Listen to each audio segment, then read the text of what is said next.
అందరికీ నమస్తే. Welcome to TR TV. నేను మీ తిరుపతి. కాంగ్రెస్ పార్టీ ఎమ్మెల్యే ఢిల్లీకి పోయిండు. ఢిల్లీ అధిష్టానంతో మాట్లాడుతున్నాడు. నాకు మంత్రి పదవి ఇస్తారా, నేను కాంగ్రెస్ పార్టీకి రాజీనామా చేయాలా, నాకు మంత్రి పదవి ఇస్తా అని చెప్పి మాట ఇచ్చిర్రు. తెలంగాణ రాష్ట్ర ముఖ్యమంత్రి రేవంత్ రెడ్డి మాట ఇచ్చిండు, కాంగ్రెస్ అధిష్టానం మాట ఇచ్చిర్రు. కానీ ఇప్పటిదాకా నాకు మంత్రి పదవి ఇవ్వలేదు. పార్లమెంట్ ఎన్నికలలో ఒక ఎంపీని గెలిపించుకుంటే మంత్రి పదవి ఇస్తామని చెప్పి నాకు హామీ ఇచ్చిర్రు. కానీ ఇప్పటిదాకా హామీని నిలబెట్టుకోలేకపోయారు. ఆల్రెడీ ఎంపీ ఎలక్షన్స్ అయిపోయి దాదాపు సంవత్సరంన్నర అవుతుంది. ఇప్పటిదాకా నాకు మంత్రి పదవి రాలేదు అని చెప్పి ఎమ్మెల్యే ఢిల్లీకి 3 సార్లు పోయిండు. 3 సార్లు అధిష్టానంతో మాట్లాడిండు. ఇప్పుడు ఇక ఫైనల్, ఇప్పుడు ఢిల్లీ హైకమాండ్తో మాట్లాడుతున్నాడు. ఢిల్లీ హైకమాండ్లోనే ఉన్నారు. హైకమాండ్కు లాస్ట్కి చెప్పొద్దామనేటటువంటి ఆలోచనతోటి ఆ ఎమ్మెల్యే అధిష్టానంతో పోయిండు అనేది కొంత వినబడుతున్నటువంటి చర్చ. సో ఆల్రెడీ మల్లికార్జున ఖర్గేతో, కేసీ వేణుగోపాల్తో చెప్పిండు తన బాధ అనేది కూడా కొంత వినబడుతున్నటువంటి అంశం. నాకు మంత్రి పదవి ఇస్తా అని చెప్పి ఇయ్యలేదు, ఇక నేను మంత్రి పదవి రాకపోతే కాంగ్రెస్ పార్టీలో ఉండలేను, కాంగ్రెస్ పార్టీలో కంటిన్యూ అవ్వలేను, నేను కష్టపడి ఎంపీని గెలిపించుకున్నా, మీరు నాకు మాట ఇచ్చిర్రు, కానీ ఇప్పటిదాకా నాకు మంత్రి పదవి ఇయ్యలేదు, కాబట్టి నేను ఉండే అవకాశం లేదనేటటువంటి ఆలోచనతో కాంగ్రెస్ పార్టీ ఎమ్మెల్యే ఉన్నాడు అనేది కొంత వినబడుతున్నటువంటి చర్చ. ఎప్పుడైతే ఎమ్మెల్యే ఢిల్లీకి పోయిండో రేవంత్ రెడ్డి టెన్షన్లో ఉన్నాడు, ఆగమాగమవుతుండు అన్న.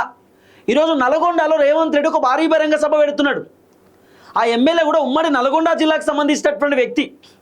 కోమటిరెడ్డి వెంకటరెడ్డి వాళ్ళ సొంత brother Komatireddy Rajagopal Reddy Munugode Congress party MLA.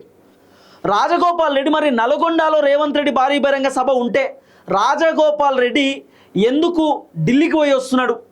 Delhi అధిష్టానంతో Rajagopal Reddy ఏం మాట్లాడిండు? నిన్న హైకమాండ్తో రాజగోపాల్ రెడ్డి డిస్కస్ చేసిన అనేది కొంత వినబడుతున్న చర్చ. కేసీ వేణుగోపాల్తో, మల్లికార్జున ఖర్గేతో రాజగోపాల్ రెడ్డి సుమారు 10 నిమిషాల పాటు మాట్లాడిన అనేది కూడా కొంత వినబడుతున్నటువంటి అంశం. రాజగోపాల్ రెడ్డి 2-3 సార్లు ఢిల్లీకి పోయిండు. మొన్న కూడా ఢిల్లీకి పోయిండు, రాహుల్ గాంధీని కలిసిండు. రాహుల్ గాంధీతో ఒక ఫోటో దిగి సోషల్ మీడియాలో పెట్టినటువంటి ఆ దాఖలాలు కూడా మనం చూస్తాం. సో రాజగోపాల్ రెడ్డి ఏకంగా ఖర్గేతో, కేసీ వేణుగోపాల్తో కూడా మాట్లాడిండట. ఇక నాకు మంత్రి పదవి ఇచ్చేటట్టు లేరు, ఇక నేను ఉండే అవకాశం లేదు కాంగ్రెస్లో అని చెప్పి రాజగోపాల్ రెడ్డి కొంత అధిష్టానంతో చెప్పొచ్చిండు అనేది కూడా కొంత వినబడుతున్నటువంటి అంశం. ఇప్పుడు రేవంత్ రెడ్డి ఏం చెప్పిండు? చామల కిరణ్ కుమార్ రెడ్డిని ఎంపీగా గెలిపించుకుంటే భువనగిరి నుండి నీకు మంత్రి పదవి ఇస్తా అని చెప్పి రేవంత్ రెడ్డి రాజగోపాల్ రెడ్డికి టాస్క్ పెట్టిండు. రాజగోపాల్ రెడ్డి ఏం చేసిండు? చామల కిరణ్ కుమార్ రెడ్డిని ఎంపీగా గెలిపించుకున్నాడు. మరి రేవంత్ రెడ్డి మాట ఇచ్చినప్పుడు ఆ మాట నిలబెట్టుకోవాలి కదా. మరి రేవంత్ రెడ్డి రాజగోపాల్ రెడ్డికి మంత్రి పదవి ఇవ్వాలి కదా. మరి పార్లమెంట్ ఎన్నికలు అయిపోయి చాలా రోజులు అవుతుంది, చాలా సంవత్సరాలు అవుతుంది. ఇప్పటిదాకా రేవంత్ రెడ్డి రాజగోపాల్ రెడ్డికి మంత్రి పదవి ఇవ్వలే. ఇప్పుడు మొన్న 3 మంత్రి పదవులు వచ్చినాయి. అడ్లూరి లక్ష్మణ్, వాకాటి శ్రీహరి, వివేక్ వెంకటస్వామి, ముగ్గురికి మంత్రి పదవులు వచ్చినాయి. మరి ఈ 3 మంత్రి పదవులు వచ్చిన టైంలో అయినా రాజగోపాల్ రెడ్డికి మంత్రి పదవి ఇవ్వచ్చు కదా. రాజగోపాల్ రెడ్డి పేరు కూడా అనౌన్స్ చేపించవచ్చు కదా. రేవంత్ రెడ్డి తలుచుకుంటే రాజగోపాల్ రెడ్డికి మంత్రి పదవి రావడం పెద్ద ఇబ్బంది కాదు. కానీ రాజగోపాల్ రెడ్డికి మంత్రి పదవి రాకుండా అడ్డుకుంటున్నది కూడా రేవంత్ రెడ్డి అనేది కొంత వినబడుతున్న చర్చ. ఎందుకు అడ్డుకుంటున్నాడు రేవంత్ రెడ్డి అంటే, రాజగోపాల్ రెడ్డి గతంలో రేవంత్ రెడ్డిని ఉద్దేశించి మాట్లాడిండు. రాజగోపాల్ రెడ్డి కాంగ్రెస్కి రాజీనామా చేసి బీజేపీ నుండి పోటీ చేసేటప్పుడు రేవంత్ రెడ్డిని కొంత తిట్టిండు, అసంతృప్తి అసహనంతో అనేక విమర్శలు చేసిండు. కాబట్టి రేవంత్ రెడ్డికి రాజగోపాల్ రెడ్డి అంటే ఎందుకో పడట్లేదట. రాజగోపాల్ రెడ్డి మినిస్టర్ అయితే ఇక ఊరుకోడు, ఇంకా క్యాడర్ పెంచుకుంటాడు. ఇంకా అక్కడ నల్గొండలో కోమటిరెడ్డి వెంకటరెడ్డి, రాజగోపాల్ రెడ్డి ఇద్దరు అన్నదమ్ములకు ఇట్లా మంత్రి పదవి వస్తే వాళ్ళు మొత్తం కాంగ్రెస్ పార్టీని వాళ్ళ వైపు తిప్పుకుంటారు. మళ్ళీ ఒకవేళ కాంగ్రెస్ పార్టీ కనుక తెలంగాణలో అధికారంలోకి వస్తే కోమటిరెడ్డి వెంకటరెడ్డి ముఖ్యమంత్రి అయినా కూడా ఆశ్చర్యపోవాల్సినటువంటి అవసరం లేదు. ఆల్రెడీ నల్గొండ అంటేనే కోమటిరెడ్డి బ్రదర్స్ అనేటటువంటి పేరు ఉంటుంది. కాబట్టి రాజగోపాల్ రెడ్డికి మంత్రి పదవి ఇస్తే ఇబ్బంది అవుతుంది, నాకే ఎసరు పడుతుంది అనేటటువంటి ఆలోచనతోటి రేవంత్ రెడ్డి భయపడి రాజగోపాల్ రెడ్డికి మంత్రి పదవి ఇస్తలేడు అనేది ఒక వర్షన్. రెండోది ఏంటంటే, రాజగోపాల్ రెడ్డికి మంత్రి పదవి ఇవ్వకపోవడం రీజన్ ఏందట అంటే, కోమటిరెడ్డి వెంకటరెడ్డికి ఆల్రెడీ మంత్రి పదవి ఉంది కాబట్టి ఒక్కింట్లో ఇతర అన్నదమ్ములకు మంత్రి పదవులు ఎందుకనేటటువంటి ఉద్దేశంతో రేవంత్ రెడ్డి కోమటిరెడ్డి వెంకటరెడ్డి రాజీనామా చేస్తేనే రాజగోపాల్ రెడ్డికి మంత్రి పదవి అంటున్నాడట. అందుకు ఇత్తలేడు అనేది రెండో వర్షం వినబడుతున్నది. మొత్తానికైతే రాజగోపాల్ రెడ్డి ఢిల్లీకి పోయిండు. ఢిల్లీ అధిష్టానంతో మాట్లాడుతున్నాడు, డిస్కస్ చేస్తున్నాడు. రేవంత్ రెడ్డి మాత్రం రకరకాల ప్రయత్నాలు చేస్తున్నాడు. రాజగోపాల్ రెడ్డి మంత్రి కాకుండా రేవంత్ రెడ్డి విశ్వ ప్రయత్నాలు చేస్తూ ఉన్నాడు అనేది కొంత వినబడుతున్న చర్చ. రాజగోపాల్ రెడ్డి రాహుల్ గాంధీని కలిసిండు. రాహుల్ గాంధీతో మాట్లాడిండు. రాహుల్ గాంధీ కూడా రాజగోపాల్ రెడ్డికి మాట ఇచ్చిండట, హామీ ఇచ్చిండట, మంత్రివర్గ విస్తరణ జరగబోతున్నది, ఇంకొక 5 monthsలో మొత్తం క్యాబినెట్ కొంత చేంజ్ చేసేటటువంటి అవకాశాలు ఉన్నాయి, ఎవరెవరు మంత్రులు అయితే చక్కగా పనిచేస్తలేరో వాళ్ళ మంత్రి పదవులు తీసేసి కొత్త వాళ్ళకి అవకాశం ఇద్దామనేటటువంటి ఆలోచనలో ఉన్నాం, సో అప్పుడు మీకు అవకాశం ఇస్తామని చెప్పి రాజగోపాల్ రెడ్డికి మాట ఇచ్చారు. రాజగోపాల్ రెడ్డి సైలెన్స్గా ఉన్నాడు, మళ్ళీ తెలంగాణకు వచ్చి తన పని తను చేసుకుంటున్నాడు. అయితే ఇప్పుడు రేవంత్ రెడ్డి ఏం చేసిండు ఎరికైనా, 2 మంత్రి పదవులు ఖాళీగా ఉండే, ఇప్పుడు 16 మంది మంత్రులు ఉన్నారు, మొత్తం 15 మంది కావాలి, 2 మంత్రి పదవులు ఖాళీగా ఉంటే రేవంత్ రెడ్డి హైకమాండ్కి ఒక 10 మంది పేర్లు ఇచ్చిండట. ఈ 2 మంత్రి పదవులు ఖాళీగా ఉన్నాయి, మంత్రివర్గ విస్తరణ చేయాల్సిందే, మంత్రులను ఫుల్ఫిల్ చేయాలి, ఎందుకంటే విద్యాశాఖ ఖాళీగా ఉంది, హోంశాఖ ఖాళీగా ఉంది, మున్సిపల్ శాఖ ఖాళీగా ఉంది, కాబట్టి ఈ 3 శాఖలలో 2 శాఖలు ఎవరికొకళ్ళకి ఇచ్చేయాలి, లేకపోతే తెలంగాణలో ఇబ్బంది అవుతా ఉంది, రోజు రోజుకి ఒక్కొక్క మంత్రి 2 శాఖలు మెయింటైన్ చేయలేకపోతున్నారు, విద్యాశాఖ మంత్రి ఎట్లయినా కావాలి, హోంశాఖ మంత్రి ఎట్లయినా కావాలనేటటువంటి ఉద్దేశంతో రేవంత్ రెడ్డి అధిష్టానానికి ఒక లేఖ రాసిండట, అంటే ఒక లిస్ట్ ఇచ్చిండట, ఎవరిని మంత్రి పెడితే బాగుంటుంది, ఈ మంత్రి పదవి ఎవరికి సెట్ అవుతుంది, ఈ మంత్రివర్గంలో ఎవరుంటే ఫిట్ అన్ఫిట్ అనేది రేవంత్ రెడ్డి లేఖ రాసిండు. రేవంత్ రెడ్డి పంపించినటువంటి లిస్టులో రాజగోపాల్ రెడ్డి పేరు లేదు అనేది ఒక పెద్ద చర్చ. రేవంత్ రెడ్డి అధిష్టానానికి 2 మంత్రి పదవుల గురించి రేవంత్ రెడ్డి ఒక లిస్టు పంపిస్తే దాంట్లో రాజగోపాల్ రెడ్డి పేరు లేదనేది వినబడుతున్న అంశం. అందుకే రాజగోపాల్ రెడ్డి హుటాహుటిన ఢిల్లీ కురికి నాకు మీరు మాట ఇచ్చిర్రు, ఆ మాట ప్రకారం నాకు మంత్రి పదవి ఇవ్వాల్సిందే, నాకు మంత్రి పదవి ఇవ్వకపోతే నేను ఒప్పుకోను అనేది రాజగోపాల్ రెడ్డి వర్షన్. ఇప్పుడు రేవంత్ రెడ్డి ఎంత కుట్ర చేస్తుండో చూడండి రాజగోపాల్ రెడ్డి మీద, మంత్రి పదవి రాకుండా. బహుశా రాజగోపాల్ రెడ్డికి మంత్రి పదవి వస్తే రేవంత్ రెడ్డికి ఏమైనా ఇబ్బంది అవుతుందని భావిస్తున్నాడేమో, ఇదొక పాయింట్. రెండోది, బీఆర్ఎస్ పార్టీ వాళ్ళు రాజగోపాల్ రెడ్డికి ఆఫర్ల మీద ఆఫర్లు ఇస్తున్నారు. BRS party working president KTR Rajagopal రెడ్డికి ఒక ఆఫర్ ఇచ్చిండు అనేది కొంత వినబడుతున్న చర్చ. ఆఫర్ ఏంటంటే, ఇప్పుడు నల్గొండ అంటేనే మొత్తం కాంగ్రెస్ పార్టీ, నల్గొండ అంటే కోమటిరెడ్డి బ్రదర్స్, కాంగ్రెస్ కంచుకోట నల్గొండ. సో నల్గొండలో బీఆర్ఎస్ పార్టీ ఎక్కువ సీట్లు గెలుద్దాం అనేటటువంటి ఆలోచనలో ఉన్నారు.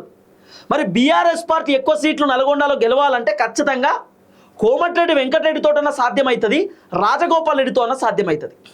సో రాజగోపాల్ రెడ్డిని బీఆర్ఎస్ పార్టీలోకి తీసుకొని రాజగోపాల్ రెడ్డితోటి నల్గొండలో సగానికి సగం సీట్లు బీఆర్ఎస్ గెలవాలనేటటువంటి ఆలోచనలో బీఆర్ఎస్ ఉన్నారు అనేది వినబడుతున్న చర్చ. అందుకే కేటీఆర్ బీఆర్ఎస్ పార్టీ వాళ్ళు రాజగోపాల్ రెడ్డికి ఏదో ఆఫర్ ఇచ్చారు అనేది కూడా కొంత బయట వినబడుతున్నటువంటి గుసగుసలు. కేటీఆర్ రాజగోపాల్ రెడ్డికి మీరు బీఆర్ఎస్ పార్టీలోకి రండి, రేపు బీఆర్ఎస్ పార్టీ అధికారంలోకి రాగానే మీకు ఇష్టమున్న మంత్రి పదవి తీసుకోండి, మీకు నచ్చిన మంత్రి పదవి తీసుకోండి అని చెప్పి కేటీఆర్ రాజగోపాల్ రెడ్డికి ఆఫర్ ఇచ్చిండని, రాజగోపాల్ రెడ్డి రిజెక్ట్ చేసిండని, లేదు లేదు ఆలోచిస్తా అని చెప్పిండని, ఇట్లా రకరకాల వార్తలు మాత్రం బయట సోషల్ మీడియాలో ప్రచారం అవుతున్నాయి.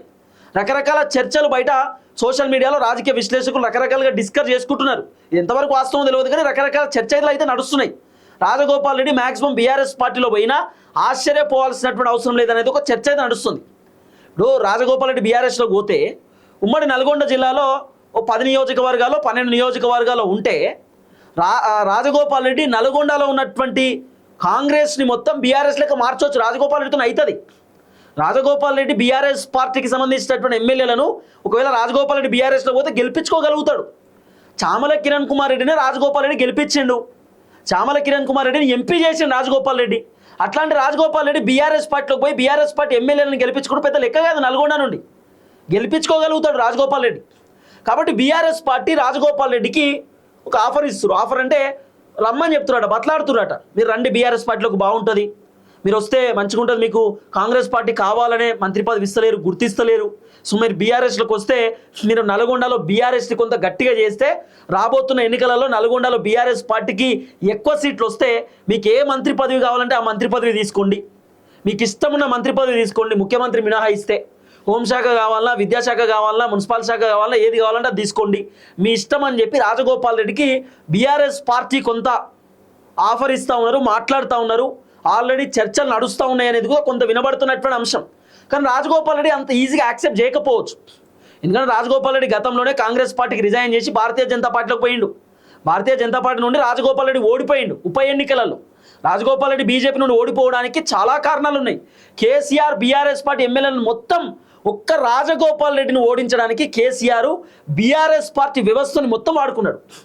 బీఆర్ఎస్ పార్టీ ఎమ్మెల్యేలను, ఎంపీలను, మంత్రులను, ఎమ్మెల్సీలను, బీఆర్ఎస్ పార్టీ లీడర్లను, జిల్లా స్థాయి లీడర్లను, మండల స్థాయి లీడర్లను మొత్తం మునుగోడులో ఉంచిండు. మునుగోడులో వార్డు మొత్తం దత్తకు తీసుకున్నారు, మునుగోడుని మొత్తం గుత్తపట్టిరు బీఆర్ఎస్ వాళ్ళంతా. ఇగో ఈ డివిజన్ ఇది, ఈ డివిజన్ ఈ వార్డు నాది, ఆ వార్డు నాది అని చెప్పి, ఈ గ్రామ పంచాయతీ ఈ గ్రామ పంచాయతీ నాది అని చెప్పి డివైడ్ చేసుకొని మొత్తం మునుగోడులో బీఆర్ఎస్ వాళ్ళు పాగా వేసి బీఆర్ఎస్ పార్టీలు విచ్చలవిడిగా పైసలు పంచి ఆ రోజు రాజగోపాల్ రెడ్డిని ఓడగొట్టారు.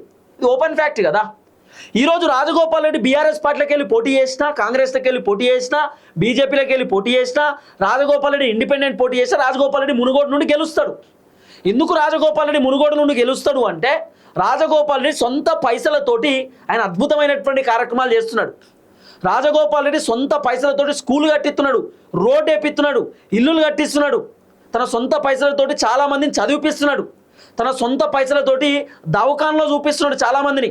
రాజగోపాల్ రెడ్డి ట్రస్ట్ తోటి చాలామంది పేదవాళ్ళు బతుకుతున్నారు. ఇది ఓపెన్ ఫ్యాక్ట్. రాజగోపాల్ రెడ్డి కొన్ని వందల మందికి, వేల మందికి హెల్ప్ చేసింది. ఇది ఓపెన్ ఫ్యాక్ట్, ఇది రియాలిటీ. కాబట్టి రాజగోపాల్ రెడ్డికి పోయినసారి ఉన్నంత కంటే ఎక్కువ పేరు వచ్చింది. ఇప్పుడు చాలా ఎక్కువ పేరు వచ్చింది కాన్స్టిట్యున్సీలో. ఇప్పటికిప్పుడు రాజగోపాల్ రెడ్డి బీఆర్ఎస్కి వెళ్ళి పోటీ చేసినా కూడా రాజగోపాల్ రెడ్డి గెలుస్తాడు. సో కేటీఆర్కు ఉన్న రిపోర్ట్ కూడా ఇదే. అందుకే రాజగోపాల్ ఇప్పుడు కూసుకుంట్ల ప్రభాకర్ అని ఉన్నాడు మునుగోడు నుండి. ఆయన ఏం మాట్లాడారో ఆయనకే తెలియదు. బీఆర్ఎస్ నుండి ఉప ఎన్నికలలో పోటీ చేసినప్పుడు ఆయనకు మాట్లాడడం రాక, ఆయనకు ఏం చెప్పాలో అర్థం కాక కేటీఆరే మాట్లాడిండు. ఆయనకు మాట్లాడడానికి గుర్రాదు. కాబట్టి బీఆర్ఎస్ నుండి రాజగోపాల్ రెడ్డి పోటీ చేస్తే బాగుంటుంది. రాజగోపాల్ రెడ్డి కాంగ్రెస్ నుండి బీఆర్ఎస్లోకి వస్తే నల్గొండ మొత్తం కూడా బీఆర్ఎస్ లెక్క రాజగోపాల్ రెడ్డి మారుస్తాడు. సో నల్గొండ మొత్తం కూడా బీఆర్ఎస్ పార్టీని రాజగోపాల్ రెడ్డి బలోపేతం చేస్తాడు.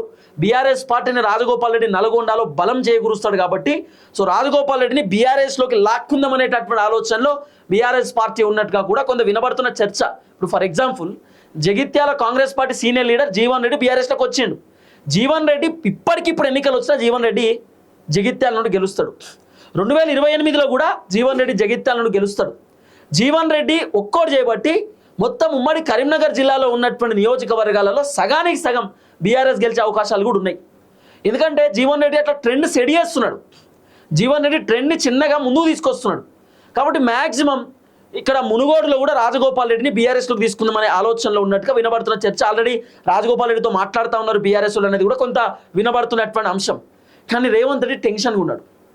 రాజగోపాల్ రెడ్డి ఏమో ఢిల్లీలో అధిష్టానం ముందు భేటీ అయిండు, అధిష్టానంతో మాట్లాడుతున్నాడు. లాస్ట్ ఇంకా ఇప్పుడు జీవన్ రెడ్డి కూడా కాంగ్రెస్ పార్టీ మంత్రులతో చెప్పిండు, కాంగ్రెస్ పార్టీ సీనియర్ లీడర్లతో చెప్పిండు, వాళ్ళు ఎవ్వరు పట్టించుకోలే. జీవన్ రెడ్డి కోపం వచ్చి బీఆర్ఎస్ పార్టీలోకి పోయిండు. రాజగోపాల్ రెడ్డి కూడా అధిష్టానంతో మాట్లాడుతున్నాడు, హైకమాండ్తో డిస్కస్ చేస్తున్నాడు, లీడర్లతో మాట్లాడితే వాళ్ళు కూడా సైలెన్స్ ఉన్నారు అనుకో. రాజగోపాల్ రెడ్డి కోపం వస్తే ఆయన డిసిషన్ తీసుకుంటాడు, బీఆర్ఎస్ పార్టీలో పోతాడు. అప్పుడు కాంగ్రెస్ వాళ్ళు నెత్తి మీద చేపెట్టుకోవాలి. ఇక రాజగోపాల్ రెడ్డి కనుక ఒకవేళ బీఆర్ఎస్ పార్టీలో పోతే మునుగోడులో ఇంకా కాంగ్రెస్ పార్టీ ఉండదు. రాజగోపాల్ రెడ్డి ఒకవేళ బీజేపీలోకి పోతే మునుగోడులో కాంగ్రెస్ పార్టీ ఇబ్బంది అవుతుంది. కాబట్టి రాజగోపాల్ రెడ్డి కాంగ్రెస్ పార్టీలో ఉండడమే చాలా మంచిది, కాంగ్రెస్కు మంచిది, ఆ తర్వాత క్యాడర్ కూడా మంచిదే. రాజగోపాల్ రెడ్డి ఒకవేళ పార్టీ మారితే మాత్రం చాలా డిస్టర్బెన్స్ అయ్యేటటువంటి అవకాశం ఉంటుంది కాంగ్రెస్ ప్రభుత్వానికి. ఎందుకంటే రాజగోపాల్ రెడ్డికి కాంగ్రెస్ పార్టీ ఎమ్మెల్యేలు వెరీ క్లోజ్. దాదాపు ఒక 5-6 మంది ఎమ్మెల్యేలు రాజగోపాల్ రెడ్డి చెప్పినట్టే వింటారు. కాబట్టి రాజగోపాల్ రెడ్డి చాలా కీలకమైనటువంటి లీడర్ ఇప్పుడు కాంగ్రెస్లో. రాజగోపాల్ రెడ్డి ఫామ్ హౌస్లోకి మీటింగ్ పెడితే 10 మంది ఎమ్మెల్యేలు వచ్చారట. ఇవన్నీ నడిచినాయి చర్చలు. కాబట్టి రాజగోపాల్ రెడ్డిని ఎట్టి పరిస్థితుల్లో కాంగ్రెస్లోకి వెళ్ళి పోనీయొద్దు అనేటటువంటి ఆలోచనతో లీడర్లు ఉన్నారు. కానీ మరి రేవంత్ రెడ్డి ఏం చేస్తాడు ఏం కథ అనేది చూడాలి. హైకమాండ్తో అయితే మాట్లాడుతున్నాడు, డిస్కస్ చేస్తున్నాడు. మరి ఎట్టి పరిస్థితుల్లో రాజగోపాల్ రెడ్డికి మంత్రి పదవి వచ్చేటటువంటి అవకాశాలు ఉన్నాయి. అధిష్టానం కూడా మాట ఇచ్చారట. కానీ రేవంత్ రెడ్డి లిస్టు పంపించడు, రాజగోపాల్ రెడ్డి పేరు చెప్పకపోవడు, ఇవన్నీ కూడా ఒక్కొక్కటి చిన్న చిన్నగా నడుస్తూ ఉన్నాయి అనేది కొంత వినబడుతున్నటువంటి చర్చ. సరే ఏది ఏమైనా కూడా రాజగోపాల్ రెడ్డికి మంత్రి పదవి వచ్చేటటువంటి అవకాశాలు అయితే బలంగా ఉన్నాయి. అధిష్టానం కూడా మాట ఇచ్చారట. ఇన్ కేస్ మంత్రి పదవి ఇవ్వకపోతే రాజగోపాల్ రెడ్డి మ్యాక్సిమం బీఆర్ఎస్ పార్టీలోకి చేరినా కూడా ఆశ్చర్యపోవాల్సినటువంటి అవసరం లేదు. ఎందుకంటే బీఆర్ఎస్ కూడా నల్గొండలో కొంచెం బీఆర్ఎస్ పార్టీని బలంగా చేద్దామనే ఆలోచనలో ఉన్నారు. అట్లా రాజగోపాల్ రెడ్డి కూడా బీఆర్ఎస్లోకి వస్తే ఇంకా నల్గొండలో రాజగోపాల్ రెడ్డి చక్రం తిప్పుతాడు అనేటటువంటి ఆలోచనతో బీఆర్ఎస్ ఉన్నారు. మరి ఎక్కడి దాకా ముందు పోతుంది ఏం కథ అనేది ముందు వేచి చూడాల్సినటువంటి అవసరం ఉంటుంది. చూద్దాం. అందరికీ నమస్తే, థ్యాంక్ యూ సో మచ్. జై తెలంగాణ.